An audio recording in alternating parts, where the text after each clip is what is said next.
Klein met Jürgen Cooper in an office at the Rice police station. This young senior solicitor was still dressed formally as though he was always ready to go to a posh dinner party. He wore a black double-breasted attire, a white shirt with a stiff collar, a huge bow tie, and bright leather boots, which made the policeman act very polite to him. Jürgen held his half-top hat and looked at Klein with his blue eyes while saying, "The formalities are over. You can leave if you pay the bail of £10. Thank you." Klein didn't say anything more, but followed the good-looking but seemingly old-fashioned Jürgen to the police station's financial affairs office that was nearby, where he fished out his wallet and pulled out 2 5-pound notes. He was grateful that he had all his cash, £95, on him, or else he might have had to borrow it from his good neighbor, Jürgen. Of course, the worst-case scenario would be if he had left the money at home. Klein wasn't certain how much of that would be left after the police searched the scene. Yet, he couldn't put it in the world above the grey fog, because it was possible that he needed to offer bribes to free himself. At present, many newspapers and magazines were discrediting the police as being unsupervised, violent, corrupt, extortionary, and vicious. Klein didn't dare to believe it fully, but neither did he dare to doubt it. After all, Massault's money could very well end up in the pockets of someone in the police station. After paying the bail, Klein followed Jürgen out of the police station and shivered when hit by the humid, cold wind. "After the case is closed, your bail will be returned to you.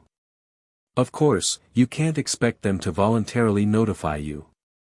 "Yes. In a week, if no one notifies you that your presence is required back at the station, you can come here and ask for your bail to be returned. In theory, you could still get appropriate compensation, if any, from the other party's estate." Jürgen walked over to a carriage parked nearby. The rain that had poured down during the entire day had finally come to a stop, but the crimson moon remained hidden by the dark clouds. The only light that could be seen on the street was from the gas lamps. All right. Klein almost believed that he would have to part with the £10 forever. He couldn't help but calculate how much it cost him to take up Ian's job. He had been paid £5, but many pieces of furniture and tea sets were destroyed at his home. He either had to buy new ones or get someone to repair them for him. With the materials used, the cost of the carriage, and the cost of mending his clothes, the math seemed to imply that he would be losing money. "If I don't manage to get back the £10 worth of bail money, this would be a great loss."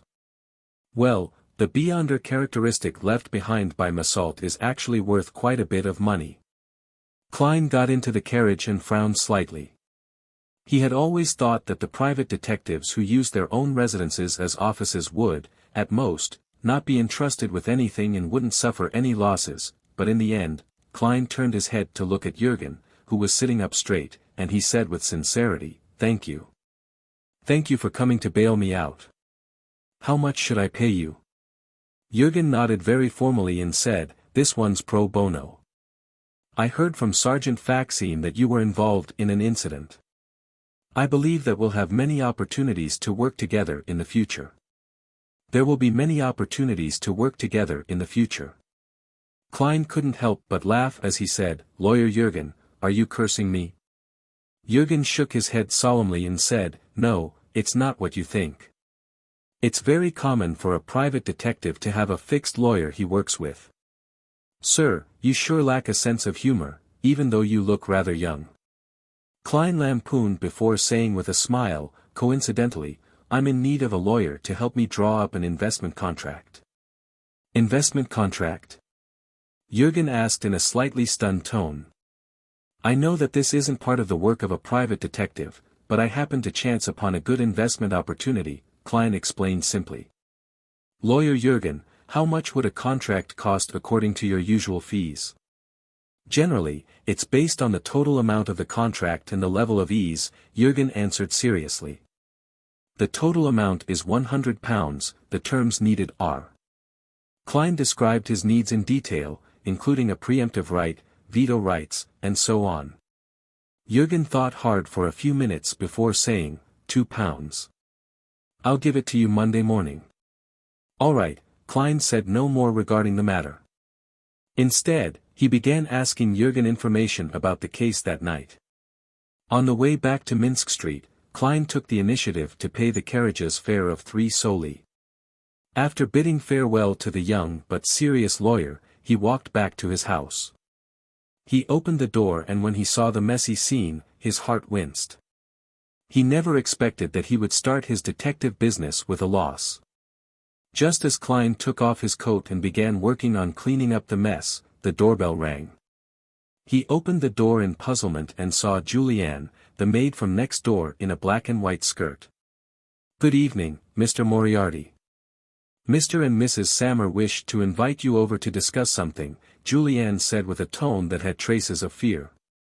"Here it comes, the problem regarding compensation." Klein revealed a smile and said, "All right." He changed into a clean coat and followed the maidservant next door. Luke Sammer and his wife, Stellan Sammer, were sitting on a sofa in the living room. The stout Luke, with a pencil-thin mustache, stood up and extended his hand as he said with a chuckle, "Good evening, Mr. Moriarty. I only just learned that you were a private detective. That's quite unbecoming as a neighbor." "No, it was my fault.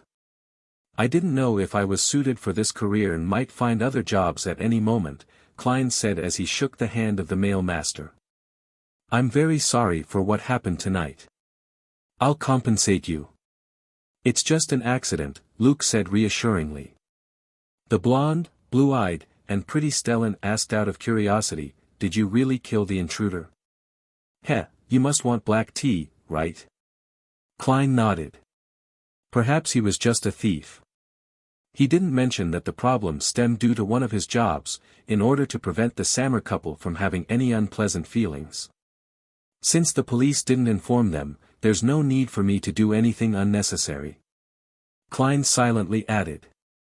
Luke Sammer laughed and said, "You must possess excellent combat skills. As a neighbor, I feel very safe. Perhaps we will have matters to entrust you in the future." Klein seemingly gave a self-deprecating laugh. "Actually, I was almost killed." "Regardless, you were the ultimate victor," Luke said. After chatting about this topic for a while, Stellan picked up a porcelain teacup and took a sip.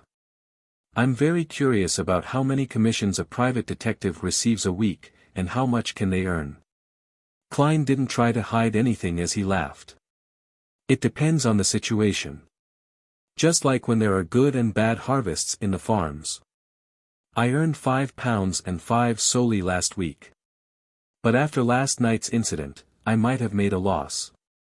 As if she didn't hear the latter half of his words, she continued, "If you can maintain this income, you'll get a pretty good life in Backlund's Sherwood district at £5 a week. There's no need to sublet another room, and you can hire a maid to do odd jobs, listen to a symphony every other week, or go to the theatrical opera once. Once a week, you can play tennis or squash, join a reading salon, and go to a nice restaurant. Of course, if you're already preparing for marriage, you need to save a little money. A weekly salary of £5 is still a little short of being truly decent." "Then, what is the required weekly salary to be truly decent?" Klein asked. £7, at least." Stellan lifted her chin slightly. Klein turned to Luke and said casually, "I heard from your wife that you work at Coim, but I'm not sure what its main business is." "Anthracite and charcoal," Luke answered with a smile. "It's no wonder you became a member of the Soot Reduction Association." Klein pondered for a moment and said, "In Backlund, how big of a salary does a manager receive?" "It's seldom mentioned in the newspapers and magazines." It depends on the industry, as well as the actual position's job scope. Backlund Bank's best manager earns £5,000 a year, but for me, it's about £430 to £440 including bonuses, Luke said casually. That's about £8 a week. No wonder. Before Klein could open his mouth, Stellan Samuel grumbled, "Actually, we could have lived in the suburbs, and I'll have a garden and a lawn." Luke would then be able to have a stable and buy a new carriage and the 2 foals he's been eyeing all this time, but he would waste too much time on his commute to work. That would be even more valuable. A new carriage including horses costs about £100. £8 a week is indeed impressive. Unfortunately, it hasn't been long since I had a pay rise when. Klein could only smile in response. After exchanging a few more pleasantries, he bade farewell and left, sighing to himself in his heart. Mr. and Mrs. Sammer are still considered nice. If I had a mean landlord, I'd have had my deposit deducted and refunded and be asked to get lost after what happened tonight. After returning home, Klein began laboring. He wasn't in a hurry to go above the grey fog to examine the warm current on the back of his hand, nor was he in a hurry to do divination because he was afraid that the military special department was still keeping tabs on him. He decided to go to the bar which Ian had described tomorrow night to buy a gun so as to deal with people who might assault him recklessly in desperation. Klein even planned to find the means to hire a bodyguard, a powerful Beyonder bodyguard. This was so that first, he could take advantage of the opportunity to contact Beyonder circles without exposing himself, and second, it was because he was also afraid that the ambassador's next assailant would have the ability to hide from the military's special department. Although it was a slightly comical thing for a Sequence 8 Beyonder, a vengeful evil spirit in hiding, to need a bodyguard, as safety was of paramount importance to Klein. If the price is too high, I'll blow the copper whistle for Mr. Azek, which, of course, might be more dangerous. I don't know much about sealed artifact 0-08. After cleaning up the house, Klein silently muttered. After the purification ceremony ended, the man in the white mask said to Zio and Furs, "No matter what kind of sinister spirit it is, it has already been exorcised by me. If it has reached the level of an evil spirit that I'm unable to exorcise, it should have given a response." However, there was none. As he spoke, he poured the water which had condensed on the emblem of the sun into a small metal bottle and handed it to Zio. "Sprinkle it in your room to ward off any remnants." "Thank you." Zio paid him while feeling the pinch, but she felt a lot more relaxed. Moments after she returned to the living room with Furs, the attendant delivered a note to them. "Miss Arbiter, who has just bought the sheriff formula, would you mind having a chat in the study? I might have what you need." "Who? How did that person know that I purchased the sheriff recipe?" Zio's dark green pupils contracted as she surveyed her surroundings in astonishment, but she didn't see anyone suspiciously watching her. "According to Mr. A, the transactions here should be very safe and confidential here." Finally, Zio couldn't help but look at the single sofa where Mr. A, whose face was covered by a hood, sat. He was still quietly sizing people up without revealing anything odd. She nudged Furs with her elbow and whispered, "Should I go?" Furs took the piece of paper, glanced at it, and replied without hesitation, "Go, at least you still have Mr. A watching. No one would dare to do anything to you, so you can take the opportunity to find out what the other party's goal is. Who knows? You might actually obtain the potion materials you want as a result." "That makes sense." Zio, who was a very proactive person, immediately nodded to the attendant, followed him to the study, and finally, put on a hooded robe. "This hood can cover my entire face, so much so that I can't see the path in front of me." Having worn the hood, Zio opened the door and saw a man dressed in a tuxedo sitting behind a desk. The man wore a golden mask that revealed his eyes, nostrils, mouth, and cheeks, but it was impossible to identify him. The light brown eyes behind the golden mask shifted as the man pointed to the chair opposite the desk and said, "Have a seat." His voice was deliberately hoarse, otherwise, there was nothing special about it. Zio closed the door to the study, stuck her chest out and raised her head, and sat down in the designated position without feeling intimidated. She then asked, "Do you have the main ingredients for the sheriff potion?" The masked man chuckled and said, "Yes, I have the eyes of a terror demon worm and the right palm of a silver war bear. In fact, that sheriff potion formula you bought was sold on my behalf, no wonder." Zio was often mocked as a brainless person by her good friends, but to survive in the circle of Beyonders, in the gangs of the East Borough, and among the poor, she wasn't a completely reckless person. She had the intuition for danger that was akin to a wild beast. She asked in a deep voice, "Why are you doing this?" "To select suitable helpers." The masked man chuckled. "With your financial situation, it'll be difficult for you to gather the money needed for these two Beyonder ingredients in a short period of time. Of course, you can sell the formula at other Beyonder gatherings, but please, believe me, this will bring you unnecessary danger. Our circles might not overlap, but I'm not the only person." Zio frowned and said, "Since you have such a massive organization and possess the formulas to the sheriff and arbiter potions, why do you need my help?" "There are certain matters we do not wish to deal with ourselves." "There are many reasons, but there's no need for me to tell you that. And every arbiter that embarks on the journey as a Beyonder by themselves has, more or less, some connection with the aristocracy.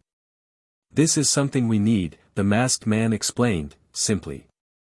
"It seems like he doesn't know about my origins, nor is he aware of my reputation in the East Borough." Zio relaxed a little. The masked man continued, "Just treat it as additional missions beyond the Beyonder gatherings. I will give you some missions and pay you with the corresponding rewards. If you feel that it's dangerous, you can reject them. This is a fair and free trade. Once you save up enough money, you can purchase the ingredients from me." This. Zio, who was still struggling with her financial situation, suddenly had her heart stir.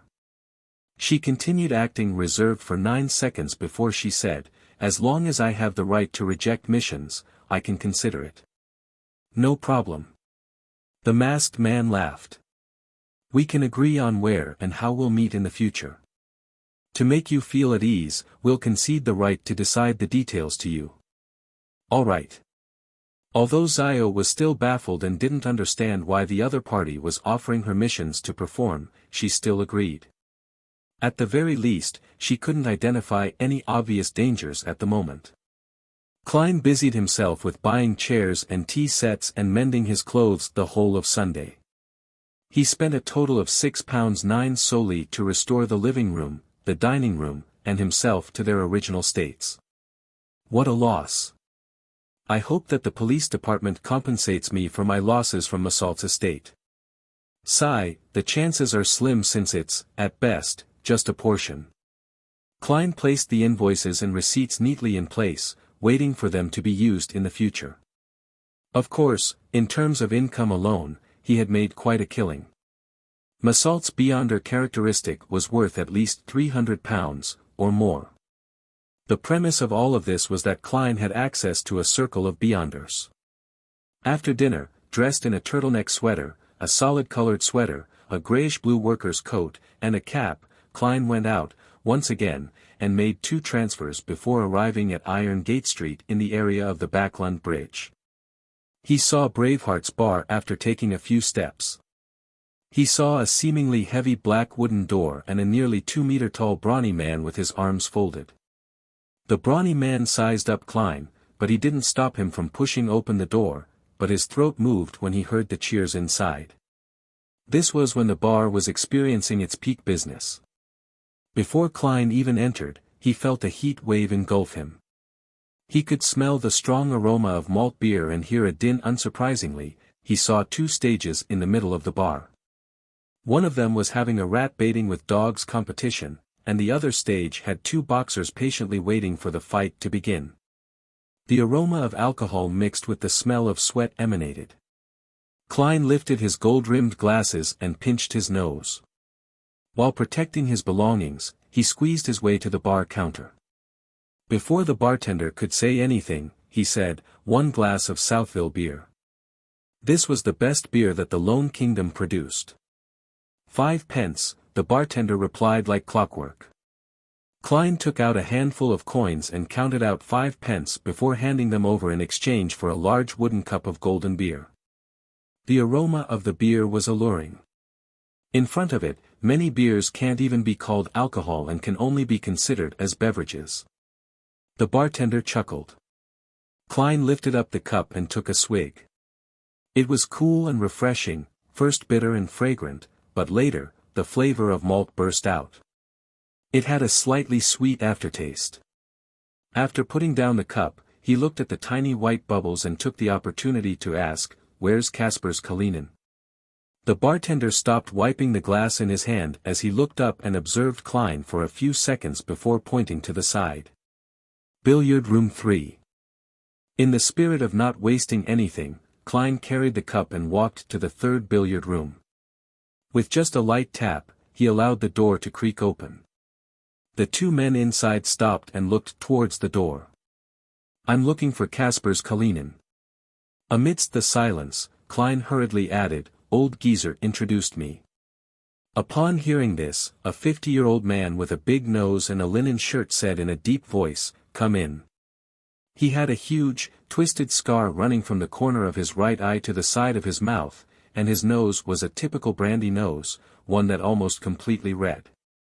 Klein slowly walked in with the cup in his hand and saw that Kasper's billiard opponent had put aside his cue stick like clockwork and left the room before closing the door behind him. Kasper's Kalinin hobbled over and asked, "What do you want?" "A powerful custom revolver and 50 rounds. Klein took another sip of his Southville beer, £3 10 solely. Kasper's gave the price. "This will definitely be more expensive than a regular weapons store. The price includes the risks I have to undertake." "Deal." Klein took 5 £1 notes he prepared from his trouser pocket and counted them. Kasper's checked for the note's authenticity before nodding. "You're more straightforward than you look. Give me 5 minutes. He put the notes on the billiard table, leaned against a crutch, and limped to the door. After watching Kasper's leave, Klein glanced back at the currently trendy billiards and found it to be very similar to snooker on Earth. "It must be you, Emperor Roselle." He nearly lost his composure and laughed while shaking his head. After a short wait, Kasper's pushed the door open and entered, carrying a package wrapped in brown paper and 2 5 solely notes. Klein took the money and the item and opened it on the spot.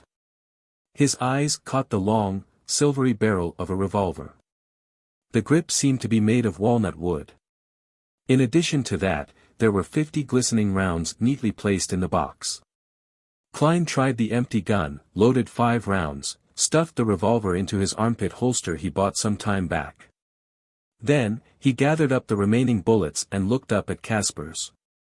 He deliberated and asked, "If I wish to hire a good bodyguard, who should I look for?" "A very good one, the kind that exceeds human limitations." Kasper's rubbed his red nose and his eyes turned cold. He carefully examined Klein for 2 minutes, using his silence to create a terrible sense of oppression. "I can make the query for you, but there's no guarantee that someone will accept this mission. He seems to know more than one beyonder." Klein smiled and said, "No matter what the result is, please allow me to express my gratitude in advance." Kasper's put away the bills on the billiard table and walked out again. It was a full 10 minutes before he returned to his room. And by then, Klein had already finished his huge cup of Southville beer out of boredom. "He wants to meet you before making a decision," Kasper's said in a deep voice. "No problem. I would also determine the difficulty of the mission if it were me." Klein smiled and nodded. He followed behind Kasper's, who hobbled past the crowded boxing ring and into the kitchen of the bar. Kasper's suddenly stopped and lightly knocked on a door. After gaining permission, he pushed it open and entered with Klein in tow. It was a card room where more than 10 people were playing Texas poker. A man wearing a black vest and a white shirt slowly stood up after seeing Kasper's and Klein enter the room. The others who were playing cards stopped in their tracks and didn't make a sound. With a single glance, Klein frowned indiscernibly. Apart from the man that had stood up, he noticed that all the other players had an indescribable sense of strangeness to them. Their faces were pale, and their eyes were like those of wild beasts. Tapping his left molar twice, Klein secretly activated his spirit vision. His muscles tensed up abruptly, and he almost couldn't control his expression because the auras of those players were dark black. That meant that, apart from the man who stood up, the 10+ people playing cards were all dead. No, they weren't just dead, as the dead had no aura colors, these were all zombies. The feeling of rotting came over him, and the man in the white shirt and black vest walked in front of Klein. His face was equally pale, and there seemed to be deep malice in his eyes. The more he thought about how a living person was playing cards with more than 10 corpses in a dimly lit room into the night, the more his scalp tingled. Klein suppressed his instinctive fear and looked at the pale face, the malicious brown eyes, and the man who was about 28 years old that suffused madness. He pretended to be intimidated by the man's dominance and took a step back. During this time, Kaspers left the room and closed the door. The man asked in a deep voice, "You're the one looking for a bodyguard?" "Yes." Klein gulped deliberately. The man's strangeness made him feel fear, but it also brought him peace of mind. The stronger the bodyguard, the safer he would be. The pale-faced man in the black vest lifted his chin and asked, "Why are you looking for a bodyguard? How much are you willing to pay for this?" Klein didn't answer straight away. He thought for nearly 20 seconds before saying, "I'll tell you the details of the mission first.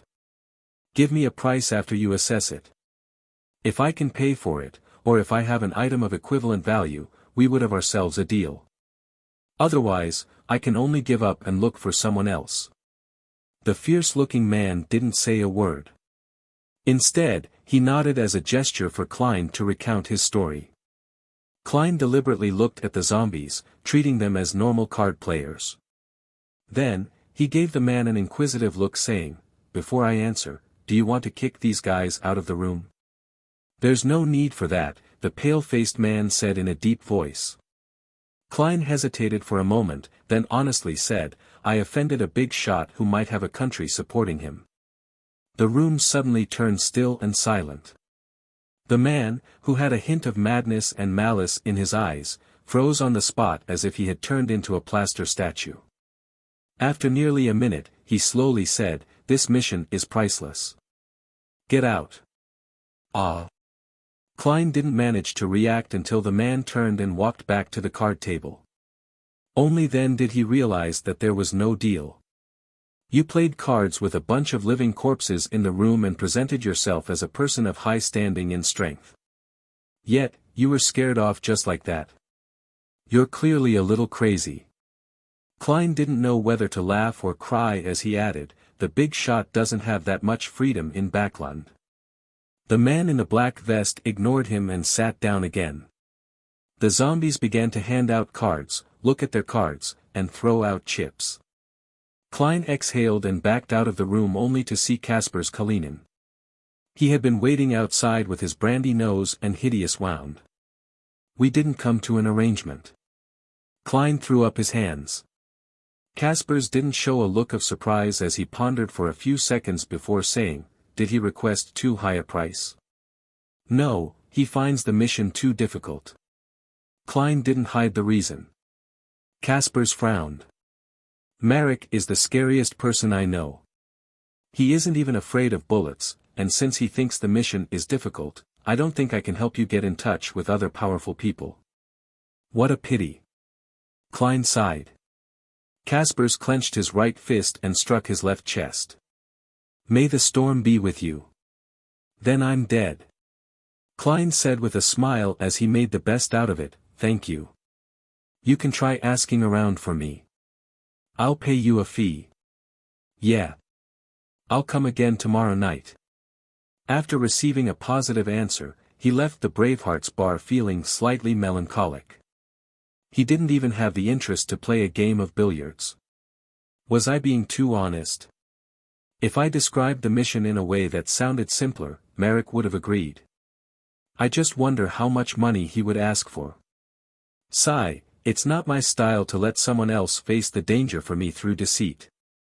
As a Beyonder, if I constantly go against my heart's true thoughts and my own principles, then I probably won't be far from losing control. Feeling mixed emotions, Klein changed carriages and returned to Minsk Street. After washing up, Klein didn't waste any charcoal. He directly went to the bedroom and pulled the curtain to isolate the room from the outside world. On the way back, he carefully thought for a while and discovered that the possible danger wasn't something that couldn't be resolved. To the unknown ambassador, his primary and fundamental purpose is to find Ian Wright. The reason he sent people to deal with me was because he wished to obtain clues to finding Ian from me. If direct interrogation doesn't work, killing me and channeling my spirit could be considered. If I let him know that I can't find Ian either, he wouldn't take the risk to deal with a hired detective when the military special department might be monitoring the situation. Of course, my appearance and strength far exceeded his expectations, causing their operation to be exposed and causing them to suffer heavy setbacks. If I were the ambassador, I would definitely think about revenge and vent my anger, but it definitely wouldn't be now, not when the situation is so tense and turbulent. Yes, this is building on the premise that the ambassador has brains, and he isn't a good-for-nothing who got to his position through connections and only knows to act rashly. For him to be handling such an important matter, it must mean that he's still rather reliable. In other words, the crux of the problem is Ian Wright's whereabouts. There's still some latent danger.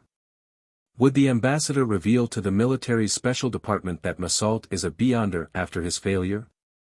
That would make them find my strength questionable, and use them to retaliate against me. This can be done easily with an offhand remark with no difficulty involved. I have to be on my guard. Klein analyzed his situation and suddenly had the urge to kill the unknown ambassador. However, just the thought of powerful beyonders around him left him depressed. I wonder if the messenger can accept my delegations without Mr. Azek's permission. Probably not. Should I pay close attention to this matter and find an opportunity to silence him? Since he sent someone to kill me, I wouldn't feel any psychological burden from killing him. Yes, I can consider setting a mission for the Tarot Club. Let's see if Miss Justice and Mr. Hanged Man have any solutions. Perhaps, a large sum of money can tempt that Mr. Or some other powerful beyonders. Klein suddenly had an idea came to him as he thought of the Tarot Club. With this idea in mind, he calmed down a lot. He found some paper and a pen and wrote the divination statement, Ian Wright's whereabouts. After confirming that there were no hidden beyonders in the room, Klein looked at the curtain that shielded him from prying eyes. He recalled Ian's appearance and silently read out the divination sentence before leaning back into his chair. He quickly entered a dream and saw a dark, small, run-down room in the dreamy world. There was a bunk bed and a floor mat that 4 people slept on. Ian was curled up at the top of the bunk bed, sleeping soundly under an old satchel. When the dream shattered, Klein opened his eyes and interpreted the revelation. Living quarters like that only exist in the East Borough and the Backlund Bridge area, but it's an abnormally huge place. Even if all the police in Backlund are deployed, they still wouldn't be able to find it. Ian was very careful. He didn't leave anything with me. Otherwise, I would have been able to find him through dowsing rod divination. After a few minutes of consideration, Klein picked up the pen and added a paragraph to each of the divination statements, making it an excuse. I don't know Ian Wright's whereabouts. I haven't seen him since we found Zreel's body. That piece of paper was left on the desk with a pen pressed against its edge. After all was done, Klein got up and went back to his bed, making a quick, less obvious flick of the coin to make sure that no one was watching him. After obtaining a negative answer, he quickly took 4 steps counterclockwise, chanted the incantation, and entered the world above the grey fog. Within the ancient and towering palace, Klein couldn't be bothered to inspect the situation around him, and instead repeated the divination he had just done. Seeing that the negative answer hadn't changed, he stopped feeling so nervous. Raising his head to the side, he realized that the core position of the newly added crimson star had been dyed with a sun-like gold. Is this the source of the warmth I felt? Klein spread out his spirituality and gingerly touched it in response to the prayer. A blurry scene quickly appeared in front of his eyes. The petite lady he had tried to pull up above the grey fog was standing in front of an altar with a lady with slightly curled brown hair. A man wearing a white mask softly chanted the honorary name of the eternal blazing sun, creating a warm and pure light. Was she trying to get someone to do an exorcism? Klein almost laughed. At that moment, he finally understood the reason behind the previous situation. It wasn't that someone had penetrated the grey fog and locked onto him. It was similar to Justice and Company reciting his honorary name before making a prayer. And after the gray fog received the message, it automatically gave him feedback. However, since it wasn't a prayer, the illusory, overlapping voices ended up becoming a warm current. Notification. This is a notification, and not something that can cause harm or influence. Klein made a definite judgment. At the same time, he was roughly certain of one thing. The way the mysterious space above the gray fog connected with Justice and the others wasn't absolutely abnormal or above the rules of this world. It still suffered particular restrictions that could cause effects of varying degrees by using specific methods. Klein continued watching the scene before him and listened to the voice speaking. He was surprised to find that it lasted longer than ever before.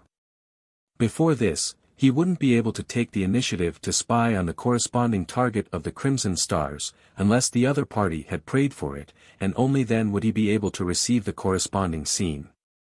In another situation, when he gave his feedback, he would be able to see the scene and hear synchronized voices at the same time. However, once the response ended, he would no longer be able to gain any additional information. Now, it was like watching a long video whose footage was filled with mosaic reality TV footage. He saw the petite lady talking to a man in a golden mask in the study, heard her companions address her as Zio, and realized that she was looking for the Beyonder potion corresponding to the sheriff's potion. It wasn't until the two women returned home that Klein felt regretful that he failed to identify their address. The recording thus came to an end. Watching the gradually dissipating gold colors, he nodded his head thoughtfully. He vaguely understood why such an anomaly had appeared. In other words, the power of purification helped me maintain the corresponding passageway. Zio's 30 pounds was worth it. I wonder when I'll be able to maintain it myself. Klein shook his head and smiled. He took out a pen and a paper to continue to divine Ian Wright's whereabouts. It was the same dream divination, but this time Klein saw more. The first scene was still the small, dark, squalid room with Ian Wright sleeping soundly on a bunk bed. The second scene was the same sewer they had both gone to. Ian squatted in front of Zriel's mutilated body, reached out with his hand to rub the 2 rows of white teeth, and removed one of them. The third scene was a busy and noisy street. The passers-by were all dressed in plain clothes, some of which that could be described as old and tattered. In the middle of the street, there were gardens and lawns, surrounded by low chimneys that were puffing out smoke. Ian, in his old overcoat and round hat, warily watched as he entered the telegraph office not far from the center of the street. Diagonally across it was the mall entrance to the steam metro. The image quickly turned transparent. Klein opened his eyes, tapped his index finger on the edge of the long bronze table and made a preliminary judgment. From that tooth and the telegram, it seems that Zriel and Ian aren't just a detective duo that found themselves involved in a dangerous situation. They have an organization behind them. I should be able to determine where the third scene is. Klein was in no hurry to deeply analyze it, as he didn't want to stay too long above the fog. Leaving the high-back chair belonging to the fool, he went to a corner, rummaged through the paper bag that he had been placed there previously, and found Massault's Beyonder characteristic. Holding the crimson, jelly-like object, Klein sat down again and wrote a new divination statement, the corresponding potion name. As he silently recited the statement, he held on to the Beyonder characteristic with one hand and a piece of paper with the divination statement in the other.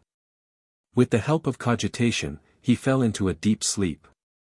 In the gray, dreamy dream, the ambassador who was dressed to the nines, appeared again before Klein with his thin, stubbly face.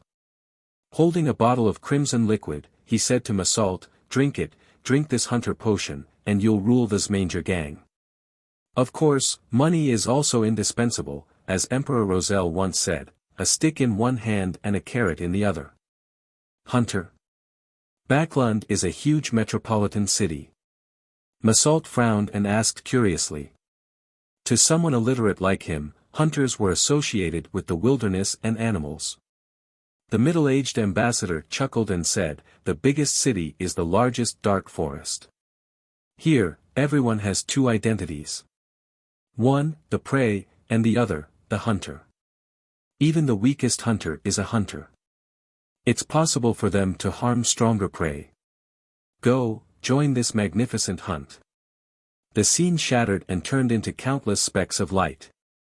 Klein looked down at the crimson Beyonder characteristic in his hand and said to himself silently, so it's the hunter potion. It's no wonder Massault was so good at fighting. He even used a blowpipe to shoot poison darts. It's no wonder how he was able to track me here. However, he doesn't seem to fully understand the essence of being a hunter. He didn't set any traps ahead of time or use any weapons. He didn't put his advantages to use. This is partly because he didn't know that I'm also a Beyonder, one that happens to be a Sequence 8. He underestimated me. It's also evident that he only recently consumed the potion. The hunter pathway is both wielded by the former Intis royal family, the Sauron family, and the Faesak Empire's rulers, the Einhorn family, as well as the secret organization, the Iron and Blood Cross Order, which appeared in the past 2 to 3 centuries. Taking into account his attire, that ambassador's identity can essentially be confirmed, a high-ranking diplomat of the Intis Republic, an ambassador of the Lone Kingdom. I wonder what that important item he's trying to get his hands on is. As his mind churned, Klein wrapped himself in his spirituality and began the rapid descent. As soon as he returned to his room, he immediately checked his surroundings vigilantly, but he didn't notice any unusual changes. Phew! Klein let out a silent breath. He felt a bit more confident that he would be able to convene the members of the Tarot Club on time tomorrow afternoon. He rummaged through the map of Backlund that he had bought on the steam locomotive, looking for a telegraph office that was along the subway line, one that wasn't far from the middle of the street. There were only a few subway lines in Backlund, so Klein quickly identified 3 targets, one in West Borough, one in St. George Borough, and one at the junction of East Borough and the Backlund Bridge.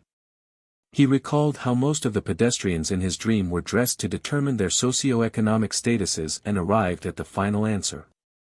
The third spot. The place where the East Borough intersected with the Backlund Bridge. Sometimes, interpreting a revelation requires a plethora of practical knowledge and the ability to infer. Klein mocked himself, walked to the desk, and added another sentence after the previous statement, adding more to the contents written on the piece of paper.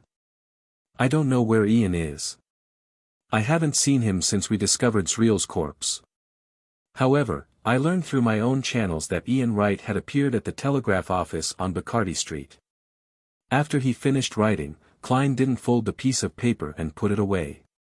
Nor did he burn it with his spirituality. Instead, he allowed it to remain spread out on the desk, freely revealing its contents. After giving it a deep look, Klein went back to the bed and took off his clothes to sleep. Outside the tightly closed curtains, the crimson moon peeked out from the layers of clouds, shining brightly and perfectly. In a house at Hillston Borough. Furs, who didn't sleep with Zio, sat up suddenly and put her hands to her head. Her relatively pretty face was extremely twisted as if she was a devil. Furs pressed against her ears and constantly tossed about in bed, as though she was resisting the illusory muttering. Sweat trickled down her forehead, and veins bulged on the back of her hands. Her body randomly tensed up or rolled. Her originally teasing and languid pale blue eyes were filled with pain. In the depths of those pupils, countless layers of light and shadows seemed to appear. No. Furs finally couldn't hold it in anymore as she let out a low tragic cry.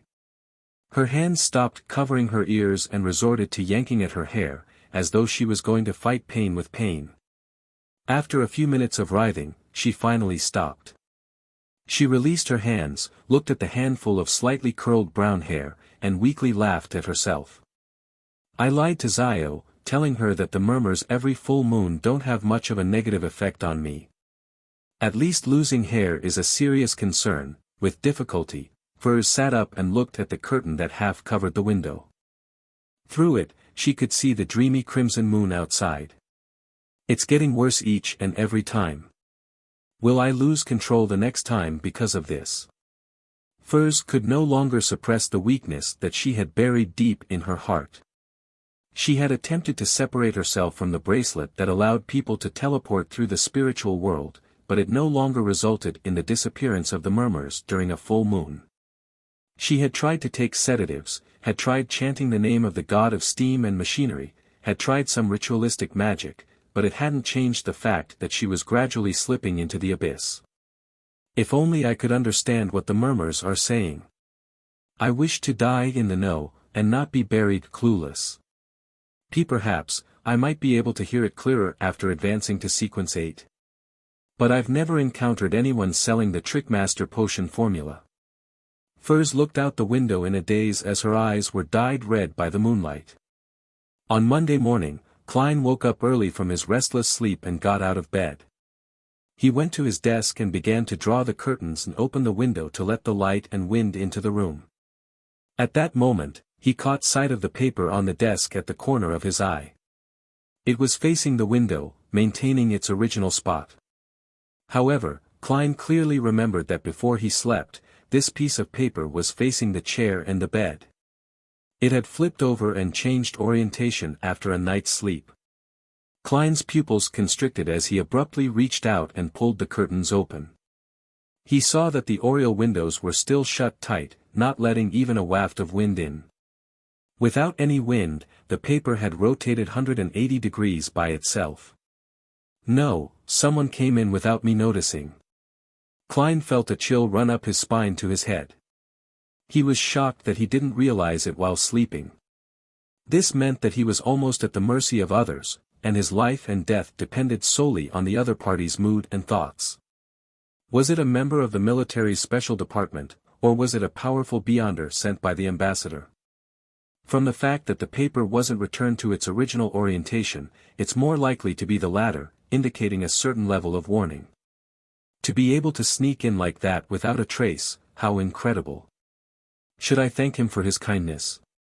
No, there must be a reason why he didn't do something that could have been so conveniently accomplished. They don't want to alarm the members of the military's special department who are monitoring the area. Klein couldn't help but think of countless reasons. The reason he wrote those words last night and spread the paper on the desk, was to let others see it. He wanted to let the ambassador know what he wanted to know and delay any possible acts of revenge until the matter was over so that he himself could have more time to prepare. However, Klein had expected that the other party would sneak into the room while he was out, and when the surveillance of his house by the special military department would be reduced. Who knew that the person in question was able to bypass the beyonders around him and quietly enter the bedroom while he was still sleeping? The feeling of having his fate controlled by someone else was extremely uncomfortable. A beyonder who's very powerful or with extremely odd abilities. Klein turned his back and faced away from the oriel window and pulled out a copper penny. Someone sneaked into this room last night. He silently chanted the statement, and with the help of his body's concealment, he flicked the coin. The coin tumbled in the air and fell without exceeding Klein's shoulder height and landed in his open palm. This time, the number faced up. It was a negative result. No one had sneaked into Klein's bedroom last night. The paper wouldn't have turned around for no reason. Could it be sleepwalking? No, I can even stay awake after the captain invaded my dream. Klein suddenly frowned and thought of two possibilities. First, the divination was disrupted and resulted in misleading results. 2. The one who sneaked in was not human. Klein was in no hurry to confirm his general assumptions. He pretended that nothing had happened and turned the page so that it faced him. The information he wrote about Ian Wright was completely true. He would still get a positive answer even if he used divination techniques to confirm. Therefore, he believed that the people under the ambassador's charge would follow this investigation's trail and gain something in return.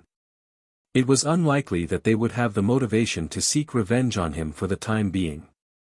Similarly, he would continue to spread the paper out on his desk for the military's special department who were monitoring him.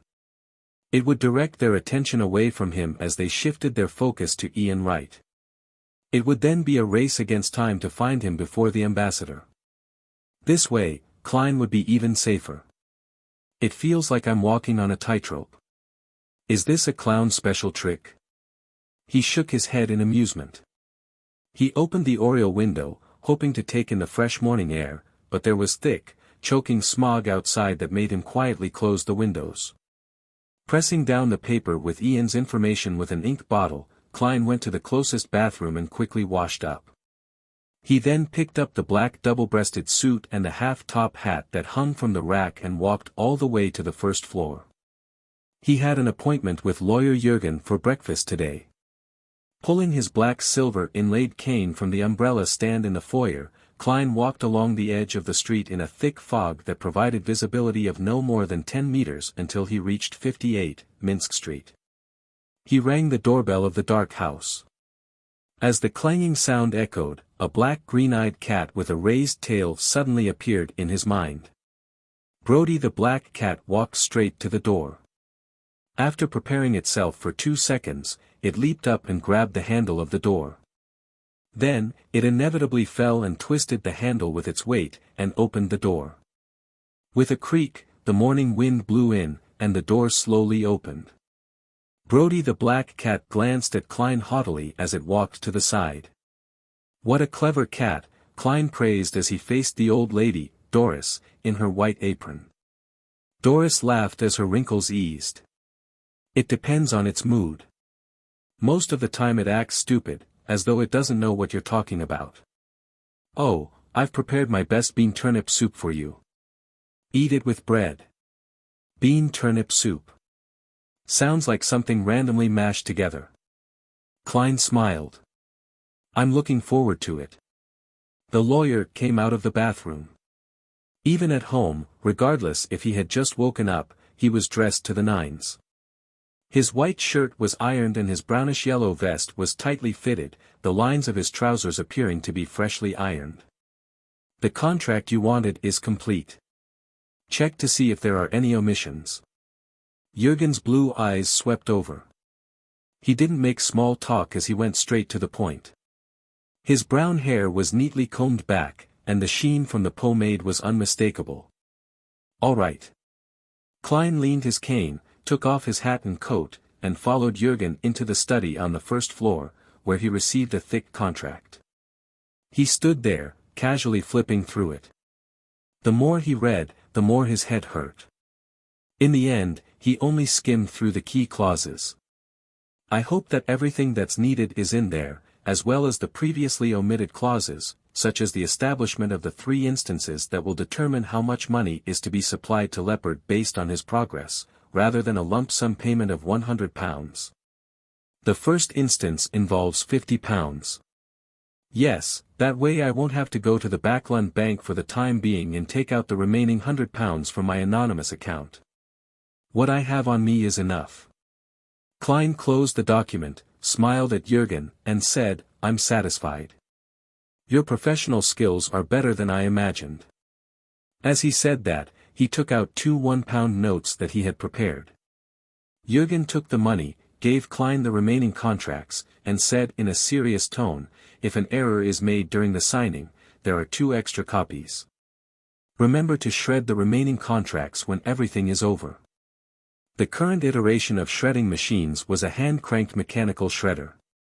Klein was about to nod his head, when Mrs. Doris suddenly shouted from the dining room, Good lads, it's time for breakfast. My grandmother's hearing has deteriorated, Jürgen explained as he invited Klein with a hand gesture. Klein followed him into the dining room and saw that Mrs. Doris had scooped out a spoonful of yellow and green liquid from a black pot and poured it onto the corresponding plate. Here, try the bean turnip soup. Here's your bread. Mrs. Doris smiled and pointed to the suspicious pile of food. Klein looked at Jürgen, who looked even more serious than before. His heart skipped a beat. Forcing himself to sit, Klein broke off a piece of white bread, dipped it in the yellow-green soup, and stuffed it into his mouth with the spirit of an adventurer. He was surprised to find that the flavor was actually quite good. The faint salty taste had a sweet tang to it that stimulated his appetite. It also perfectly brought out the soft, fragrant flavor of the bread. My grandmother was once an excellent cook, Jugan said casually as he slowly savored his breakfast. Then why do you have to keep a straight face? I really don't have any appetite watching you eat. Klein lampooned silently before immersing himself into the relaxed and happy feelings brought by the delicacy. After leaving the Jurgens, he made 3 transfers to Surd Street in St. George Borough, where he made a formal agreement and paid Leopard the first £50. The second sum of £30 would be paid in 2 weeks' time, depending on Leopard's progress. At this point, Klein was left with only £21.08 solely. Then, he returned to Sherwood Borough and went to the public library to read the Tussock Times of the past year in search of news regarding the Intis ambassador to the Lone Kingdom. When it was almost noon, he finally saw the black and white photo and confirmed that it was the one he had seen in his dream divination. Bakerland Jean Mudun, Klein recited the Intis Republic's ambassador's name silently. He left the library and found a small restaurant for lunch. At 10 minutes to 3, Klein pretended to take a nap. He drew the curtains, took 4 steps in the counterclockwise direction, and arrived above the grey fog. He first divined if the military's special department had relaxed their surveillance on him and received a positive result. He then wrote a divination statement that he had thought of in the morning, the infiltrator from last night. Leaning back in his chair, he muttered the sentence. Klein's eyelids drooped as he fell asleep. His bedroom came into view in a world of illusion, separation, and obscurity. At that moment, Klein saw a black shadow squirming in the crack at the bottom of the door. A slender, iron-black threadworm drilled its way into the room. It arched at the center and then flattened itself, constantly repeating it as it proceeded towards the desk. Its movements were extremely stiff, as though it had broken down a series of slow motions, making it appear quite odd. The black threadworm crept to the front of the desk and crawled to the top, leaving a trail of quickly evaporating mucus behind.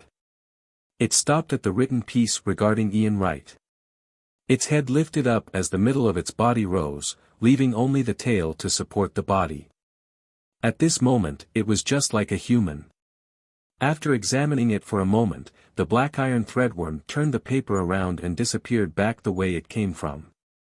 So that was the case. That is to say, it wasn't that the infiltrator didn't want to take revenge on me last night, he simply didn't have the ability to do so. Unless this iron-black threadworm is highly venomous. Klein nodded in enlightenment. He then used divination and obtained confirmation that the Beyonder who manipulated the black iron threadworm had done so under Ambassador Bakerland's orders. After doing all of this, he completely covered the paper bag in the corner with grey fog and sent a message to the son, Derek. When the hands of the pocket watch were in place, Klein pulled in Justice, the Hanged Man, and the Sun at the same time. This week's Tarot Club happened as scheduled. The familiar grey fog and blurry human silhouettes appeared. Audrey, who had successfully advanced to sequence 8, half stood up, lifted her skirt, and happily greeted them. "Good afternoon, Mr. Fool. Good afternoon, Mr. Hanged Man. Good afternoon, Mr. Sun." Klein, who had activated his spirit vision earlier, noticed the change in the surface layer of the astral projection in the depths of Miss Justice's ether body with the help of the grey fog's uniqueness. With a chuckle, he said, "Welcome, our Miss Telepathist." Audrey smiled reservedly and said a few words of humility before turning to face the person across her. "Mr. Hanged Man, you should be handing this week's 6 pages. Perhaps, when Mr. Fool reads it, he will think of something and shares with us a little more of his general knowledge." The corners of her mouth curled up in anticipation. Alger nodded and began to produce the 6 pages of Roselle's diary with Klein's help. Previously, he had thought about consulting the Fool about whether he should directly submit the rest of the diary via a sacrifice. However, seeing that the Fool didn't seem too interested or take the initiative to mention it, he gave up on this idea. And this was in line with his understanding of the Fool. Roselle's diary had a certain effect on the godlike man, Mr. Fool, but it wasn't that great. He would collect it, but he definitely wasn't in a rush. The 6 pages of the diary were completed very quickly. As Alger was about to offer it to the Fool who sat at the end of the long bronze table, he suddenly remembered something. He hurriedly said respectfully, "Mr. Fool, I have obtained a piece of information related to the secret order." There was no obstruction of information on the ocean, it just wasn't timely enough. The pirates also valued intelligence and often sent people to the colonial island to exchange information that they had gathered. It was through these channels that Alger learned something about the secret order. Very good. Klein nodded his head slightly, giving his permission to the hanged man to recount what he knew. He didn't stop the presence of Miss Justice and the son from letting him speak. This would help the former gather more information about the secret order, while the latter understood nothing. At the same time, he allowed the 6-page diary to appear in his hands. The hanged man said unhurriedly, "The secret order has some connection with the Intis Republic." The Intis Republic. Yes, Emperor Roselle was from Intis, and Zeradal had sought him out in Trier, the capital of Intis. The secret order was also involved in the famous incident at Intis. Well, it's not too surprising that the secret order still has some connection with the Intis Republic today. After validating this new piece of information with what he knew, Klein confirmed that the information provided by the hanged man was true. Just in time, I'm going to deal with the ambassador of the Intis Republic. Klein was in no hurry to read Roselle's diary. He looked up at the three members. As Klein's knowledge of mysticism and beyonders deepened, as well as his experiments with some of the powers of the space above the gray fog, he no longer felt anxious when facing Justice, the hanged man, and the sun. He became less preoccupied with maintaining an enigmatic and unfathomable image so as to prevent the Tarot Club members from keenly noticing his facade. He now knew that although the deities in this world were powerful and bizarre, they were by no means omniscient and omnipotent. This description was something that only the legendary creator of everything could do, one that only the City of Silver was still worshipping. The deities had their limitations, and the deities could also be put into tough situations. That was something Klein could now confirm. Be it the Book of Storms or the Revelation of Evernight, they more or less touched upon this. Therefore, at the recent tarot gathering, Klein was consciously building character traits, slowly shaping himself into a restricted powerhouse who, for some reason, couldn't move freely but was almost a deity. This way, even if he occasionally showed that he didn't understand certain things and occasionally asked for help, it wouldn't arouse the suspicion of the Tarot Club members. Of course, the premise of all this was that, through his previous attempts and through the power displayed by his adorer, Azek, he had undoubtedly embedded the image of a deity-like existence into the minds of Justice, the hanged man, and the Sun Few. I hope that this building of character traits will succeed. That way, I won't have to worry about not being able to answer their questions in the future. Of course, things that are part of general knowledge still have to be known, and I shouldn't show fear. Klein tapped the edge of the ancient table and said with a chuckle, "I want to issue a mission." Mission? Audrey's ears pricked up slightly as her eyes widened. She was astonished, expectant, and perturbed at the same time. She clearly remembered that this was the first time that Mr. Fool had officially issued a mission. Although he had previously made a few requests, they all involved prepaid rewards. It seemed like he had randomly selected missions to conform to the principle of equal exchange. This time, he used the word issue. As a telepathist, Audrey was already very good at reading the hidden meanings behind words.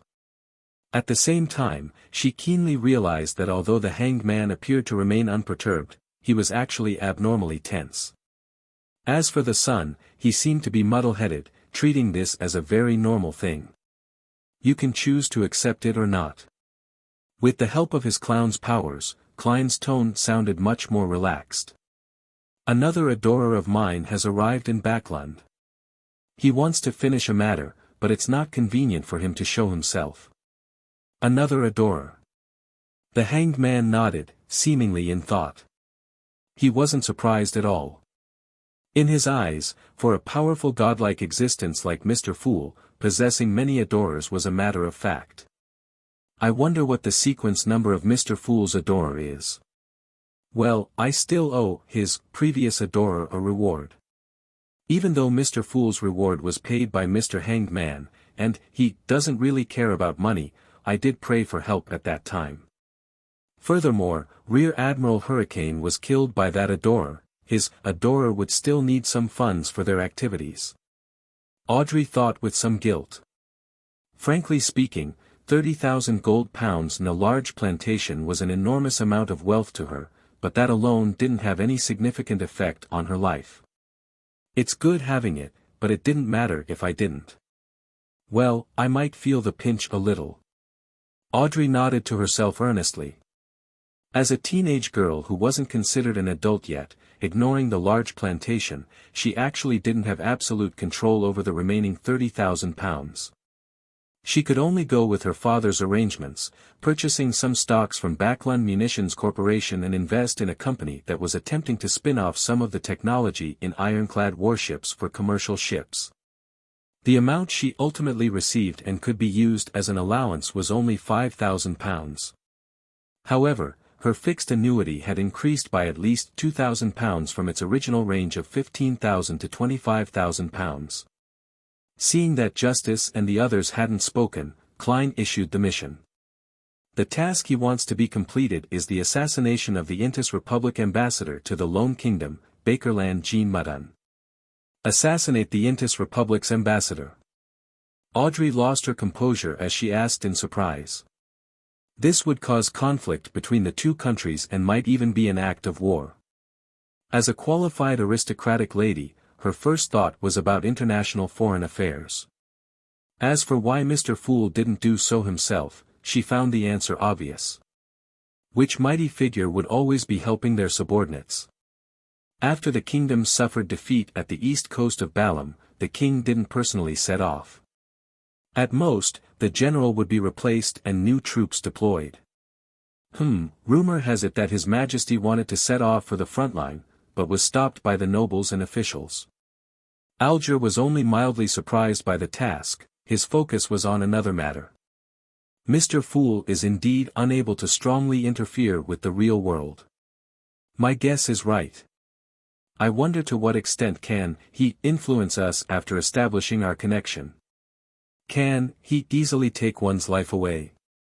Alger, a little pleased with himself, began to let his thoughts wander. Derek blanked out listening to the conversation. What's the Intis Republic? What's an ambassador? These words sound so strange in Jotun. Klein swept his gaze around and maintained his casual attitude.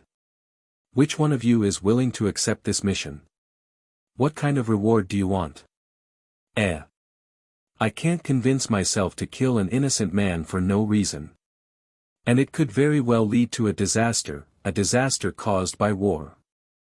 Audrey, who wanted to raise her hand, hesitated. Just then, the Hanged Man chuckled and said, I've heard that this Ambassador Bakerland is also the intelligence chief of the Intis Republic in the kingdom. He secretly supports bloodshed, planned a number of incidents that destroyed the relationship between the nobility and the rich, and spread rumors to incite the public into standing against the government. He seemed to notice the hesitation in Justice, so he described the dark side of Bakerland in detail. Then, he added, I'm not sure if the ambassador is a Beyonder, but there are many clues that suggest he may very well be. He has quite a number of Beyonders around him, Beyonders that come under the Intis intelligence web. And this department is influenced by the original royal family in Intis, the Sauron family. They're in control of the early sequences of the Hunter pathway.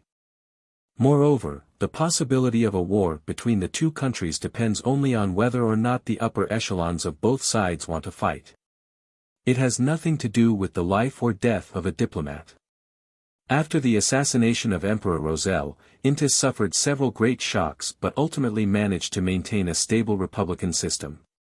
Because the Sauron family suffered a brutal blow during Roselle's reign, their strength fell tremendously in all aspects. All they could do was accept the reality and change their goal to fighting for a seat in parliament and secretly influence the country's intelligence department and parts of the army.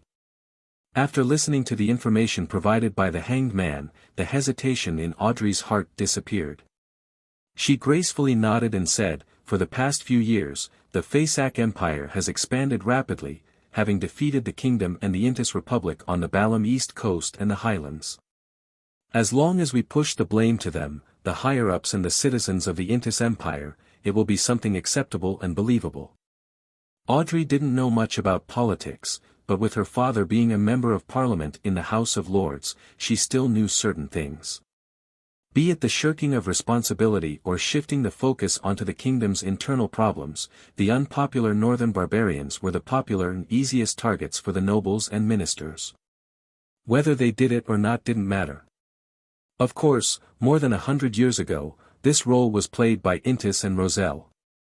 After pondering for a few seconds, Audrey looked at the seat of honor, feeling a little perturbed and a little guilty. "Mr. Fool, I can attempt to complete this mission, but I cannot guarantee its success." On the one hand, she was going to find her father and confirm that Ambassador Bakerland was really the head of the Intis intelligence service. On the other hand, she wasn't going to do it herself either. As a spectator or a telepathist, neither one of them was good at combat, and all she could do was gather as much information about Ambassador Backlund from high society as she could and delegate the mission. Well, I could get Zio and Furs to ask Mr. A to do it. Or find the hosts of the other Beyonder circles. I cannot be exposed. Things have to be kept secret, and there might be Intis intelligence agents lurking in those circles. I don't know how much money I'll have to pay, but £5,000 might not be enough. Audrey was already beginning to think of the subsequent plans. Klein didn't pin his hopes on Sequence 8, Miss Justice, to succeed. He nodded and said, "What compensation would you like?" "The formula to the psychiatrist potion," Audrey said before hesitantly adding, "as well as the corresponding Beyonder ingredients." "Oh, we can wait until the mission is completed before discussing further. If it doesn't succeed, I'll bear the expenses. I still owe your adorer the bounty money." "Bounty money?" "So it was given to Miss Justice. £10,000. That's 5,000 if we split it equally." Shrouded in the grey fog, Klein pondered for a few seconds on how much Ambassador Bakerland was worth and finally decided that he was definitely more valuable than Rear Admiral Hurricane Kalangos. "Sure," Klein replied in a normal tone. At this moment, the hanged man Alger added, "I'll also accept this mission. The compensation can be determined after the mission is completed." "Didn't you return to the sea?" Audrey asked in surprise. "Just because I'm not in Backlund doesn't mean I can't kill Ambassador Bakerland," Alger said with a smile without giving any detailed explanations. Derek, who was beside him, never had the chance to join in on the conversation. Klein nodded in agreement. "Okay." He immediately turned his gaze to the Roselle diary in his hands. Chapter 237 Chapter 237, Sequence 2 Translator, Atlas Studios Editor, Atlas Studios, 29th October. The leader of the secret order, Zeradol, visited me once again. He didn't mention anything specific and just casually chatted with me. I wasn't able to guess his true intentions. It seems like he just wanted to strengthen the communication between us and understand each other better. I've already met the two high-sequence Beyonders from the church, but I felt that Zeradol was much more powerful and mysterious than them, so I asked him what sequence number he was without much hope, and in the end, he actually answered me. He told me that he was a Sequence 2, Miracle Invoker. Sequence 2. In the church's categorization, that's the position of an angel, close to that of a deity. He truly is more powerful than the alchemist and arcane scholar that I met before. But my intuition tells me that Zeradol isn't telling the whole truth. Sequence 2 might just be his former position, or that he's about to advance. Miracle Invoker. A master at creating miracles. The name of this potion makes one's imagination run wild. This is the corresponding Sequence 2 of Seer, a miracle invoker who controls fate. I tried probing Zeradol if the word miracle refers to the miracle of fate. That the seer pathway is one that slowly understands and grasps fate so as to control it? Zeradol ignored the first question. He told me that fate is just one of the parts of the seer pathway, and it's not even its main focus. The pathway that truly represents fate is monster. He raised a few examples which were all potion names of the monster sequence. Sequence 7 the Lucky, Sequence 5 the Lucky, Sequence 2 Soothsayer, and Sequence 1 Snake of Mercury. It's also known as the Snake of Fate. This was the first Sequence 1 I got to know. It hit me right in the face. According to what I know, the monster pathway should be controlled by the life school of thought. This school seems to also have parts of the apothecary sequence pathway. They proposed 3 major divisions: the world of absolute rationality, the world of the spirit, and the material world. Yeah, it's pretty cool. Zeradol told me that the life school of thought specializes in astromancy, seeking to use medicine, music, light, wine, and fragrance, to eliminate paths with unfavorable star readings and fate. They believe that disasters and diseases are caused by the loss of balance between man and nature, as well as the balance between man and his own mind. He added meaningfully that the life school of thought worships the moon. Why worship the moon and not go one step further, the Evernight goddess? This diary took up 2 pages and was clearly copied from both sides of the original. That's a lot of information. Klein sighed in heartfelt silence. This was also the first time he was learning of a Sequence 1 potion's name. Snake of Mercury and Snake of Fate really made one feel a pining for. Similarly, it's my first time learning of a Sequence 2. I now know the corresponding Sequence 2 of Seer. The name Miracle Invoker sounds pretty good. It contains deep meaning and doesn't sound lowly. Of course, compared to Soothsayer, it does seem a little inferior. Fate is only part of the seer pathway and it's not even its main focus. I have to remember this.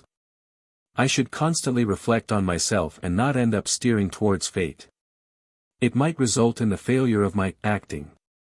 Zeradol's words don't seem contradictory. The monster pathway is the real path of fate. So, Soothsayer is a Sequence 2. If that's the case, then I already knew of a Sequence 2 in the past. Although he didn't take his eyes off the paper, Klein was seriously considering his own sequence chain. Due to his experience in digesting the 2 potions, Seer, and Clown, and because he could spy and revere fate, he was able to be a little prescient regarding fate. However, he would still be helpless toward the development of fate. He had slowly been equating the essence of his Beyonder pathway to fate. If it wasn't for this diary, it was very likely that he would have used this as a premise to comprehend and act for the subsequent sequences. As for whether or not Zeradol was lying, what Klein was certain of was that the monster pathway was definitely the sequence of fate, which was consistent with what he had seen from the confidential information of the Nighthawks and with the potion name he had heard of earlier, Soothsayer. Now that there was a fate sequence, the seer pathway was unlikely to be a repeat. This would result in some degree of overlapping, and it would be inconsistent with how each of the current sequences had different characteristics. Therefore, Klein was inclined to believe what Zeradol had said. He was inclined to believe that fate was only part of the seer's pathway, not even its main focus. The value of these 2 pages is invaluable to the present me. The alchemist and the arcane scholar should be the higher sequences of the savant pathway. From Roselle's tone, they definitely don't belong to Sequence 2 and 1. That is to say, they are Sequence 4 and Sequence 3. For the time being, it's impossible to determine which is Sequence 4 and which is Sequence 3. Klein gathered his thoughts, flipped the diary, and continued reading. As for why the life school of thought only worshipped the moon and didn't believe in the Evernight goddess which symbolized the crimson moon, he was unable to ponder too deeply about it due to the lack of information. The 3rd page was Roselle's recount of inventing a practical steam engine. At times, he was afraid of suffering crackdowns, and at other times, afraid that the fruits of his labor would be seized by powerful figures. His words displayed his fear of being persecuted. To think that even Emperor Roselle, who thought of himself as the protagonist of an era, would have such a perturbed and worried side to him. The corners of Klein's mouth twitched as he flipped to the 4th page of the diary. April 18th. Matilda is pregnant. It's to be expected, and I can even tell you exactly which love-making session she conceived in, because I felt a decrease in my Beyonder characteristic. Once the conception is successful, my own Beyonder characteristic will follow a mysterious connection, and part of it will be transferred to my child. After that, I asked Archbishop Van Este worriedly. He told me that this is a normal phenomenon. For sequence 7 and below, Beyonder characteristics will not be passed on to the next generation, but it isn't absolute. Sequence 6 and 5 will naturally pass down a portion, but it will not affect the parent's strength. As for the child, they would be born with certain Beyonder powers, close to that of sequence 9. But as a result, their pathway is basically fixed. At high sequences, the inheritance of Beyonder characteristics is something one can control.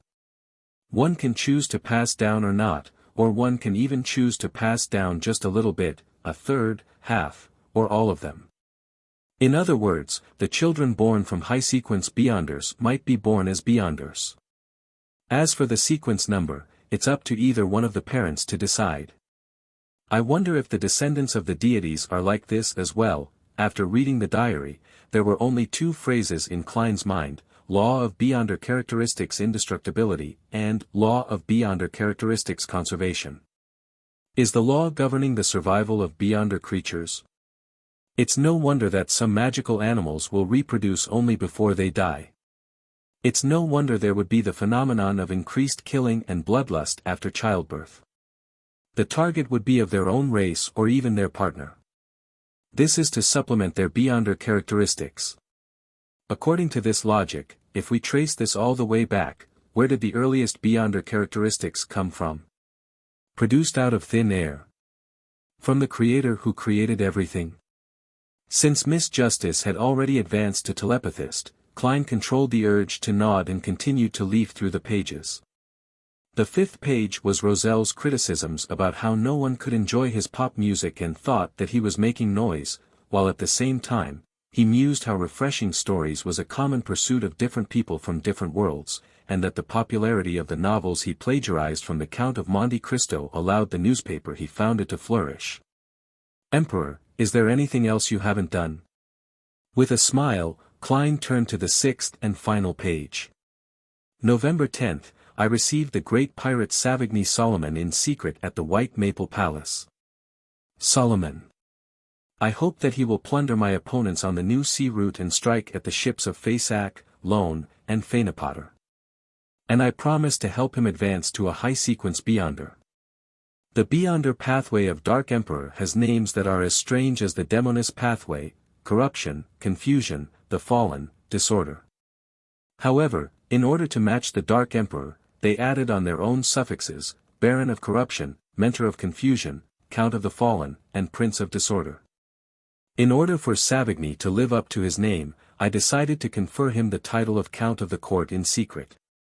Savigny has a child named Nast Solomon, and my intuition tells me that he will dominate the 5 seas in the future. Nast Solomon. The King of the 5 Seas, Nast.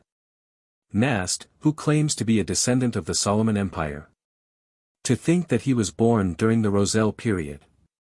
Klein was stunned.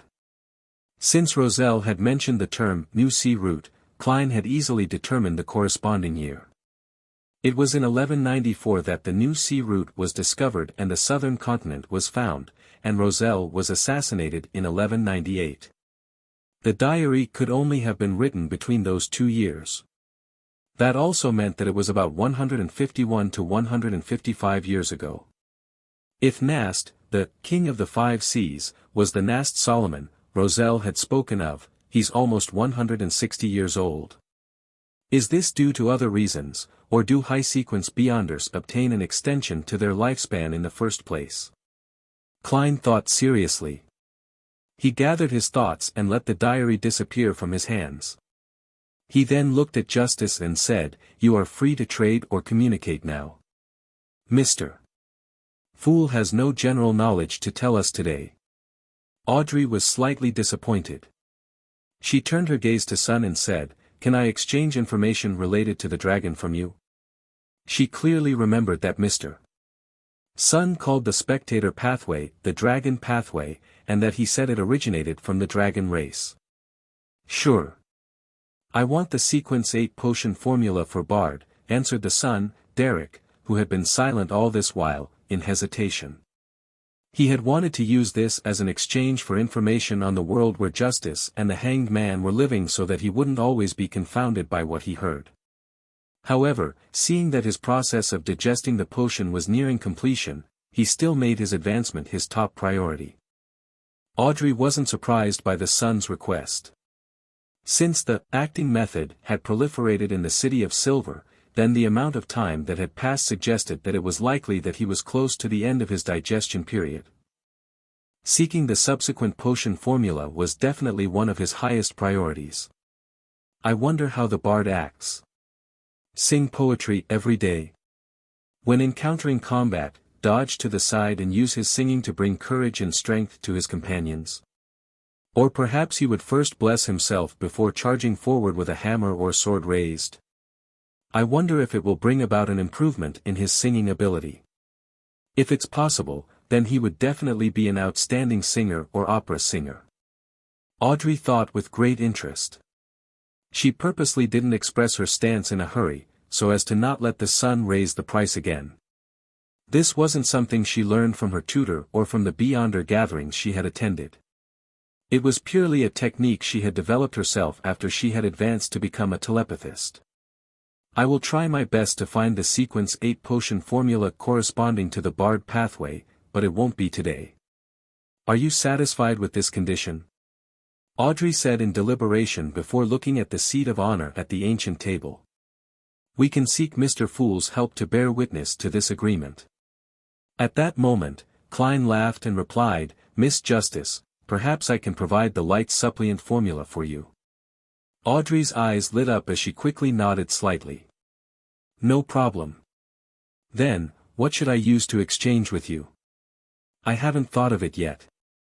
Klein chuckled and said, Don't worry, perhaps my adorers will require help in certain matters in the future. His thoughts were very simple. If he allowed Miss Justice to obtain the formula of light suppliant in her Beyonder circles, then wouldn't the knowledge he had stolen from the eternal blazing sun at the cost of near immolation be for naught? At the very least, it would be wasted at the Tarot Club. All right, I will do my best to help them. Audrey promised happily. Klein pressed his hands together and a yellowish-brown piece of goatskin parchment appeared before him. On it was the formula for the light suppliant potion, including substitute ingredients and their ancient names. Furthermore, they were all translated to Jotun. Main ingredients: a piece of brilliance rock or powder of dazzling soul, blood of a mirror hedgehog or the heart of a magma titan. Supplementary ingredients: a golden-edged sunflower, 3 drops of aconite juice. With a gentle push, the goatskin appeared in front of the sun. Although he could pray to Mr. Fool to recall the formula even if he forgot it completely, Derek still diligently memorized the formula. It took him quite a while before he said, Miss Justice, we can talk about the dragons. Mr. Fool, I seek your permission to speak with Mr. Sun alone. Audrey quickly raised her hand. She originally believed that the Sun would put the appropriate content on paper for her to read, but it would be inconvenient for her to ask questions. She would have to pen her questions and push them back to him. Such a way of communication was utterly cumbersome. Speak with him alone.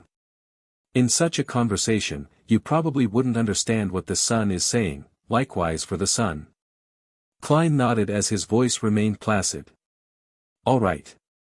In the Beyonder circles, Hermes was a language one had to master. Ancient Hermes was something that one could learn and was relatively popular. Jotun, Dragonese, and Elvish were relatively less popular, so few people knew them. The moment that was said, Klein isolated the Hanged Man, preventing him from seeing or hearing. Alger had a certain interest in the knowledge of the dragons, but it wasn't enough for him to pay the price of listening, so he kept silent and waited. Seeing that Mr. Fool had made a gesture for them to start talking, the Sun, Derek, remained silent for a few seconds, organized his words, and said, "The dragons are mortal enemies of the giant king. They all look like magnified lizards, and their entire bodies are covered in scales of different colors. Their 4 limbs are thick and powerful, and their wings are wide enough to drive their giant bodies to flight. They are the rulers of the sky. They have a myriad of abilities, some have the ability to breathe fire, others the ability to command lightning, bring corrosion, or even creating frost. But these are not mainstream among the dragons. The dragon of the mind occupies the greatest number of dragons with Dragon King Ankwelt as their representative. The Beyonder pathway that stems from the dragon of the mind is the spectator. In the City of Silver, we typically call it the dragon pathway. With regards to similar trades, Derek had initially prepared to regurgitate the historical texts, but upon discovering that Miss Justice and Mr. Hanged Man didn't seem to share the same world, he gradually realized the value of the widely known history of the City of Silver. Thus, he only talked about dragons this time and spoke nothing of giants, elves, mutants, phoenixes, vampires, etc. The King of Dragons Ankwelt. This aligns with the records of the church. Audrey nodded slightly, politely refraining from interrupting the son's narration. Derek recalled the contents of his textbook and said, "Back then, the most powerful and most terrifying dragon was the Dragon King Ankwelt, also known as the Dragon of Imagination. Apart from it, his son, Alzahad blanketed the sky as well, overlooking the famous, powerful figures across the land and sea. Its name was the Dragon of Nightmare. Regarding the Dragon of Imagination Ankwelt, there was a legend that whatever he imagined would manifest. The kingdom he imagined would definitely descend upon the material world. The future it declares would definitely play out and become reality." This. Klein suddenly frowned. If it wasn't for the fact that Justice Audrey was focused on listening to the son, she definitely would have noticed his abnormality, even if he was covered by the thick gray fog. The description made him think of sealed artifact 0-08. A declared future would definitely play out. They share similar characteristics. Klein leaned back in his chair, he looked relaxed, but in fact, he was even more focused. Dragon of Imagination, how cool. That's the mark of a deity. Audrey's eyes lit up when she heard him, filled with excitement and anticipation. Derek paused for a few seconds before continuing, "Its son, Dragon of Nightmare, Alzahad, is similarly terrifying. It can control the hearts of every living creature and make them act according to his will. And these living creatures will find it hard to sense it, believing that their actions were of their own will. It will also fabricate real nightmares into reality, causing many living creatures to unknowingly participate in them. It would then give them the cruelest and shocking ends. Legend has it that it especially loves mischief, that it will let a prince kiss a princess to wake her up, but the princess has already mostly rotten away. It will make ordinary girls wear dancing shoes and dance in front of the prince, but find themselves unable to do so until their deaths. It will create all kinds of coincidences and push the fates of many living creatures towards tragedy. All kinds of coincidences. This sounds even more like a 0-08. Of course, I don't know much about the sealed artifact." Klein resisted the urge to stroke his chin as he made himself look like an immutable ancient well. What a vile dragon. However, its abilities are very interesting, Audrey said, half sighing, half excited. Is this the future of the spectator pathway? No, I have to call it the dragon pathway. I don't want to switch to another sequence. Audrey wished that she could immediately become a Sequence 7 psychiatrist and continue her rapid advancement. The son Derek answered sincerely, "It has been 2,000 to 3,000 years since the history of the dragon and the giant king. Everything I know comes from textbooks and legends, so there is no guarantee of its authenticity. At least your history remains intact." Audrey was in a good mood. And then. The creator awoke, and the Dragon of Imagination, the Dragon of Nightmare, and other famous dragons fell from the sky, losing everything, including their lives.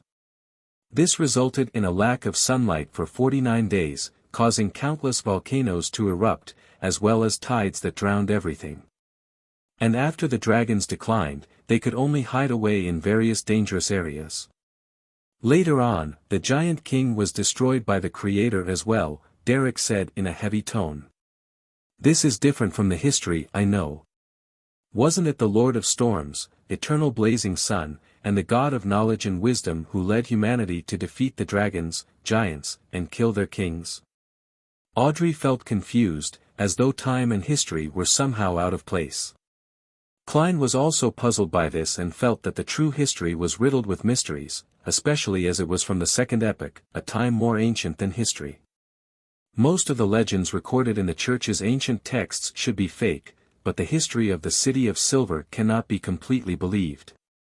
What would real history be like? He gathered his thoughts, smiled and asked, "Is the exchange over?" "That's all I know," Derek replied in shame. He felt that the information he had provided didn't match the value of the light supplement potion formula.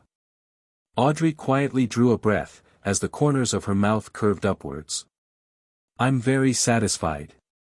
I know my future direction," she added happily in her mind.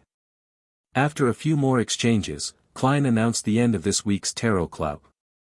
After sending off Miss Justice and the others, he didn't linger any longer and quickly returned to his bedroom to reduce the risk of being discovered by others. In Empress Borough, the opulent villa of Count Hall, Audrey happily paced back and forth, planning to reward Susie with a few dog treats. Just then, she heard a knock at the door. From the sound of her footsteps and the gate, she could tell that it was her personal maid, Annie. "Come in." Audrey looked at the mirror, smoothed her hair, and straightened her back. Annie came in with a piece of paper and smiled. "Miss, a telegram for you came from the southern continent." "Southern continent? Alfred?" Audrey suddenly thought of her elder brother, took the paper in delight, and examined it closely. It was indeed from her second elder brother, Alfred Hall. He had sent a telegram from the east coast of the Balam Empire and it read, "I've found the rainbow salamander you wanted.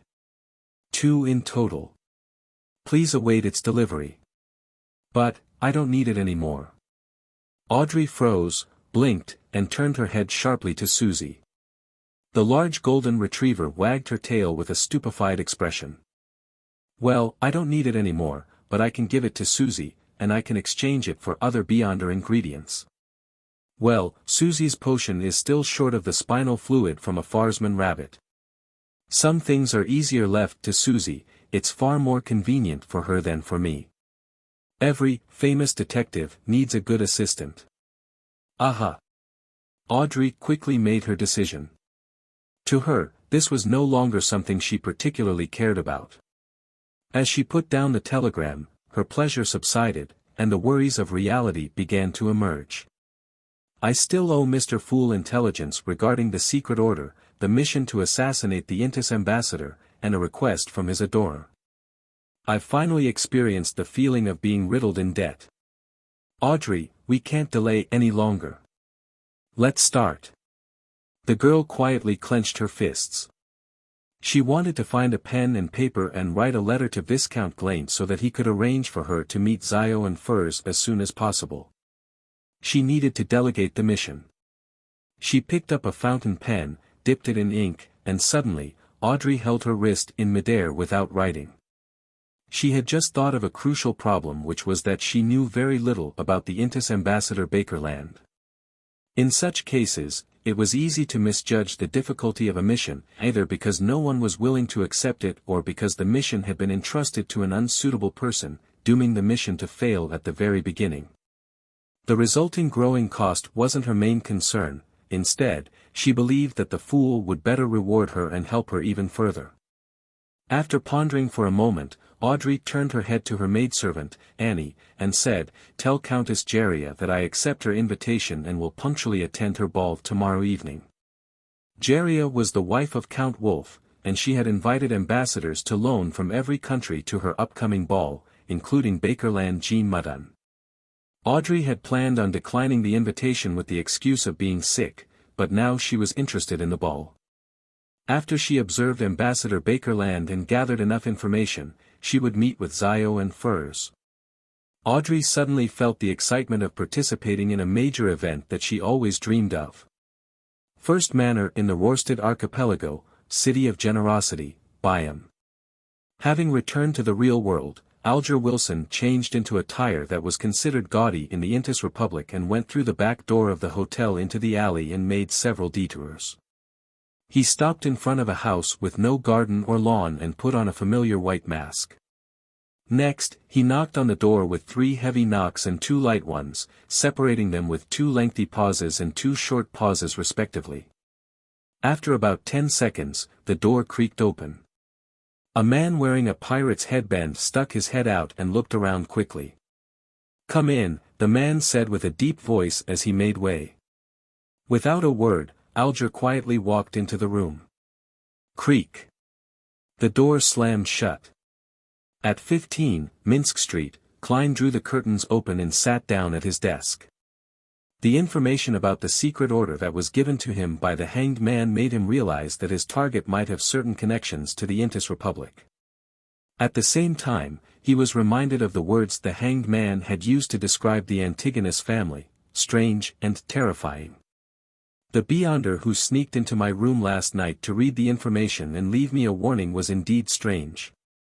The sequence pathway that the Antigonus family has in their control is the seer pathway which the secret order possesses. The two can be equated.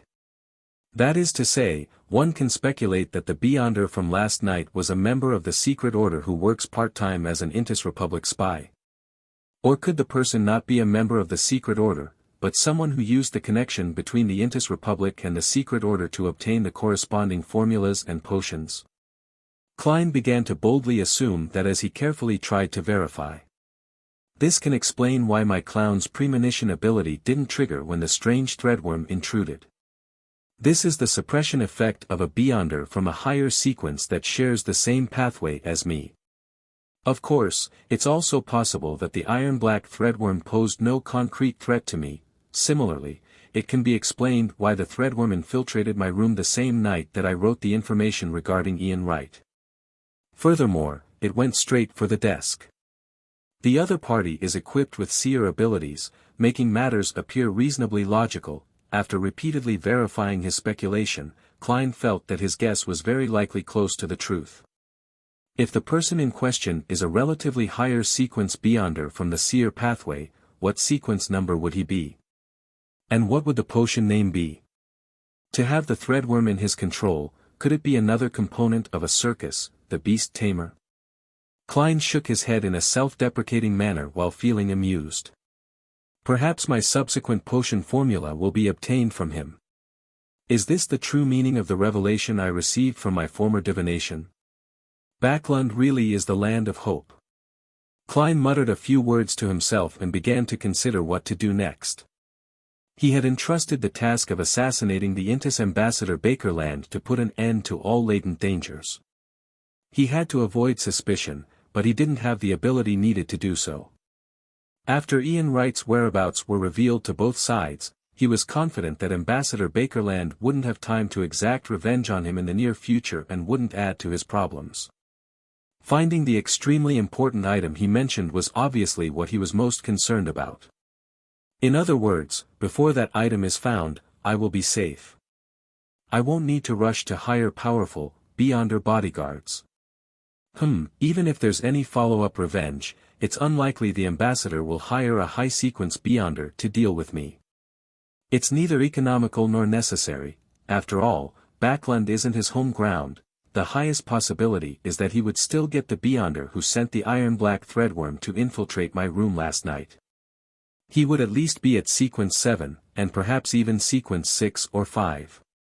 He has the strength required and is familiar with the situation. When the time comes, I just need to hire a bodyguard according to this standard. I hope that before then, the ambassador will never be able to issue such an order. Klein looked out of the window at the fog which had finally dissipated, seemingly in a daze. He decided to continue heading to Braveheart's bar tonight. Firstly, this was to come into contact with other Beyonders through Caspers so as to choose a suitable bodyguard. Secondly, he could find an opportunity to sell Massalt's beyond her characteristic, gather some funds, and see if anyone was selling any powerful mystic items to enhance his strength. This was a plan that would never go out of date. After confirming his plan, Klein pretended to leisurely read the newspaper. He waited until the sky turned dark before slowly getting up and making himself tomato oxtail soup. After eating and drinking to his heart's content, he drew the bedroom curtains as usual and decided not to open them tonight. Then, summoning himself and responding to himself, he turned into the unique spirit body, bringing back Azek's copper whistle, Massalt's beyonder characteristic, the self-made charms, all sorts of materials, and the tarot cards to the real world, leaving behind only a few items, such as the bloodied contract. After doing all of this and equipping the corresponding items, Klein's strength returned to its peak, and he was once again half an expert in mysticism.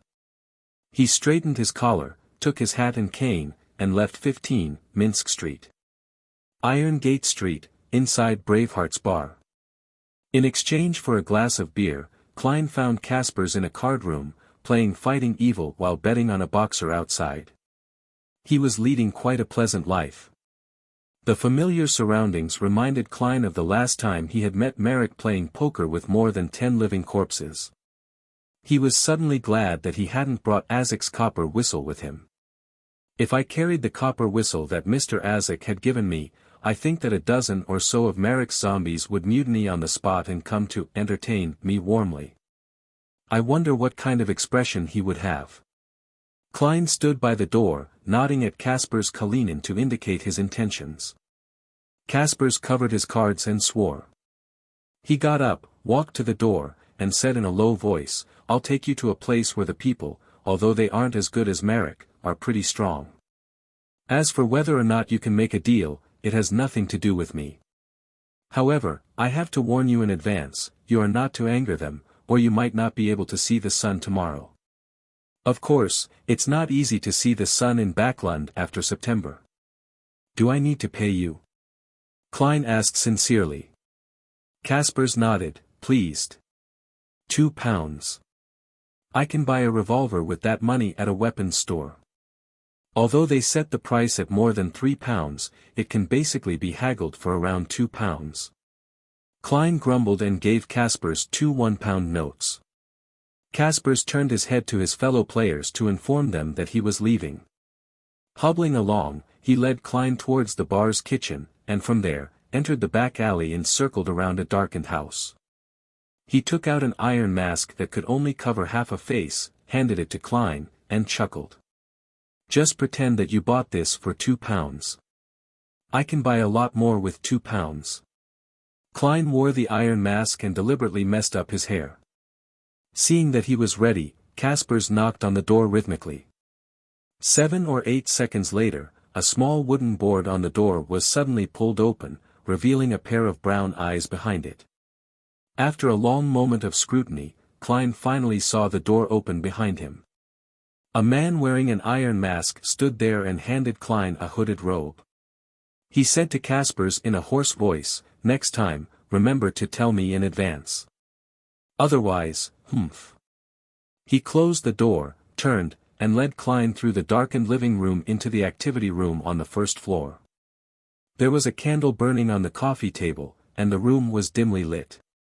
There were about 10 people sitting on the sofas and chairs around the coffee table. They were all wearing hooded robes and wearing iron masks. After putting on the long robe, Klein quietly found a chair in a corner and sat down. He heard a fat-faced man complain, "Recently, there has been a group of wild beasts in the sewers that have gnawed away a lot of the herbs I grew. They're very smart and didn't even touch the poisonous ones. I need someone to help me clean them up. You know, this isn't my specialty. I'm only good at concocting medicine and treating your illnesses." Good at concocting medicine, treating illnesses, and growing quite a few medicinal herbs in the sewers. Is he an apothecary? I wonder if he's a member of the Life School of Thought or a believer of Mother Earth. Of course, it's more likely for him to be unaffiliated. Klein listened thoughtfully but didn't speak out carelessly. In the Lone Kingdom, due to the Church of the Lord of Storms rejecting the eternal blazing sun and the God of knowledge and wisdom, while the Church of the Evernight Goddess and the Church of the God of Combat were irreconcilable. As a result of this, among the foreign religions, only the Church of Mother Earth had obtained the right to preach, but under the tacit suppression from the three churches. They only had a few churches with very few believers, to the point that they didn't even need to form a team of beyonders. And even if they did, they wouldn't be recognized by the government and couldn't cooperate with the police department. They would be considered as vigilantes. According to the confidential information of the Nighthawks, the Church of Mother Earth had two sequence paths in its control, planter and apothecary. However, the latter was apparently incomplete. The suspected apothecary didn't have his hood on. He revealed a black iron mask on his face, but it only covered the part above the bridge of his nose, making the quivering fat on his cheeks appear to stand out. I repeat, I need someone to clean up the newly appeared beast in the sewers. I only need the area around Backlund Bridge cleaned up. Payment will be with 4 bottles of my precious medicine. 2 of them can effectively stop bleeding and stimulate the healing of wounds.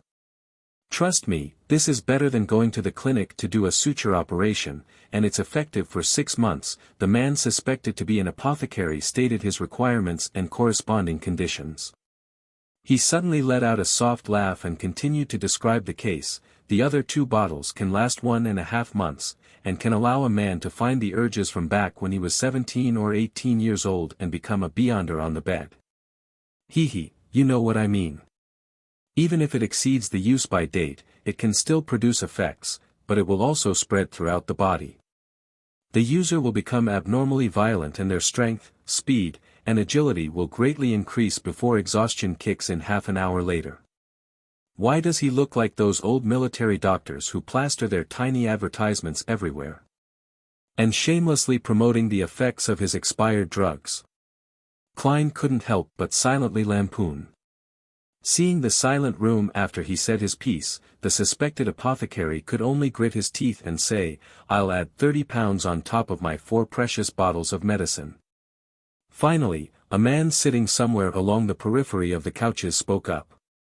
He surveyed the area and said in a deep voice, I accept this commission. You should pay in advance with 2 bottles of medicine, 1 of each kind. Mr. Eye of Wisdom will bear witness. No problem, said an elder seated on a single sofa with a nod. The lines on his cheeks were deep, his skin a little shriveled, and his voice had an ancient quality to it, so Klein judged him to be an elderly gentleman. All right. The suspected apothecary heaved a sigh of relief. After the conclusion of this transaction, the gathering seemed to turn more lively. Soon, a woman with her face completely covered by a hood said, I want to sell 2 weapons. Weapons? Klein adjusted his posture and became more focused. Since he was temporarily unable to advance, he could only increase his strength by using external items. One of them is an inscribed steel sword. It was smithied by the Church of the Eternal Blazing Sunday. It comes with purifying and evil warding effects. It's the nemesis of water ghosts, wraiths, zombies, and other undead creatures. It can still be used for another 3 years. Of course, its sharpness is enough to kill. The woman's voice fluctuated in volume, a clear attempt to hide her characteristics. 500 pounds for the Sequence 8 potion, Barbarian, and it will be yours. How expensive? For me, there's no reason I must have it. If I were to encounter an undead that I'm currently unable to deal with, blowing the whistle is the best solution. Even without Mr. Azek, the messenger alone should be able to intimidate many undead creatures. Klein shook his head and listened to the lady's introduction of the second weapon. Meat cleaver, with exquisite mechanical structure. It can be transformed, making it easy to carry. This is a combat weapon, made by an outstanding craftsman. It's rarely seen, and will cost 25 pounds. There sure is a huge difference in pricing between weapons with beyonder effects and those without. Klein watched from the sidelines until the steel sword was bought by a sullen gentleman in another corner, and the meat cleaver became part of Mr. Eye of Wisdom's collection. There were successes and failures in the few deals that followed. The only thing that tempted Klein was a fortune accessory, a beyonder item that could make a person's luck with fortune rise for 3 months. However, this wasn't his main goal, and the price wasn't that great. Seeing that the atmosphere had turned silent once again, he slowly exhaled and said in a suppressed voice, "I want to sell something." After attracting everyone's attention, he took out an iron cigarette case and pushed out the crimson beyonder characteristic which resembled jelly. Without needing to organizing his words, he introduced it with something he had already prepared ahead of time. "This is something I obtained from a corpse. I'm not sure what use it has, it's just that I find it very magical. Maybe some of you know what this is?" Klein deliberately didn't mention that this was a beyonder characteristic, nor did he mention that the crimson jelly in his hand could replace the main ingredient of the hunter potion. This involved the law of beyonder characteristics indestructibility, and he didn't want to benefit the members of this beyonder gathering with this knowledge. In addition to this, Klein had the intention of probing to see if anyone there knew the law of beyonder characteristics indestructibility. Such a person would definitely be stronger than the rest, or perhaps someone with a powerful background, making them suitable as a bodyguard. At the same time, he continued to disguise himself as an ordinary person who didn't know much about the beyonder community. Although the members of the gathering couldn't see his appearance through the iron mask, Kasper's Kalinin knew what he looked like, and quite a few people in the room probably knew Kasper's. Being careful and prudent were the two things Klein had emphasized to himself before leaving home today. Gazes examined the crimson object in his hand, but Klein wasn't a spectator and couldn't tell what they meant. After more than 10 seconds, no one spoke. The room was as quiet as a cemetery. At this moment, the old gentleman sitting on the sofa, Mr. Eye of Wisdom, coughed and said, "I have a rough idea of what it is and what it does, but knowledge needs to be exchanged with something in return. I'll pay 400 pounds, believe me, it's a perfectly fair price. Of course, you have the right to refuse. The main ingredients of sequence 9 potions are about 150 to 200 pounds. 2 are needed, and they add up to about 400 pounds. The offer is very reasonable." This old gentleman with the code name Eye of Wisdom seems to recognize that this belongs to the hunter sequence. He had no need for divination, and he was able to recognize it immediately. Could it be the sequence 7 of the sequencer's pathway, appraiser? Klein thought for a moment and said, "Deal. However, sir, you don't need to rush to pay. I still have another request." "What request?" Eye of Wisdom asked in an old voice. Klein pondered and said, "The thing is, I offended someone. According to your circle, he should be sequence 6 or maybe 5. I wish to hire a bodyguard. Sequence 6, maybe sequence 5. Why don't you just die quietly? If we reached that level, why would we be attending such a small gathering?" The suspected apothecary blurted out with a bit of a sneer in his astonishment. Although the other members of the party didn't say anything, from the looks of it, no one planned on accepting the request. Their thoughts were similar to those of the suspected apothecary. Eye of Wisdom chuckled and said, "Maybe you don't know our circle well enough. People at sequence 6 or sequence 5 are very, very powerful and terrifying people. Yes, there have been many cases of a lot of sequence 8 and sequence 9 beyonders killing someone that strong, but those are events that are still very hard to replicate. I think no one here is willing to take such a huge risk to protect you. If you're certain that the other party is only sequence 6 and doesn't have any mystical items, there might be someone who will want to accept the challenge this mission entails." "Well, I'm not sure." Klein shrugged and said, "Then I'll have to try to save myself. What can I get for 400 pounds? The mystical item you were talking about?" "Believe me, a mystical item worth 400 pounds certainly won't be able to deal with your enemy, and it will even bring you more danger. I suggest that you apologize to him. Sincerely apologize and perhaps 400 pounds will be enough to buy his understanding," Eye of Wisdom said sincerely. "Frankly, I've thought about it, but I don't think they'll accept it. Klein was about to answer when the man who had accepted the task of cleaning the sewer beast suddenly laughed. Maybe, you can try your luck. I have a mystical item here that I can sell you for 400 pounds. It can let you hear the voice of a great being. If you're lucky and can decipher some useful information, you'll become very powerful, and it will no longer be difficult for you to protect yourself. Well, if you're unlucky and end up deciphering a curse, or fail to decipher it, then you'll be hurt, or even end up dying. Do you want to take the gamble? Before he could finish his sentence, Eye of Wisdom growled, Black Snake, don't mention that ominous item of yours. Black Snake laughed and said, I'm not lying, I'm not violating the rules here either. I told him about the advantages and disadvantages and left him to make his own choice. The probability of getting useful information is approximately 10%, do you want to take the gamble?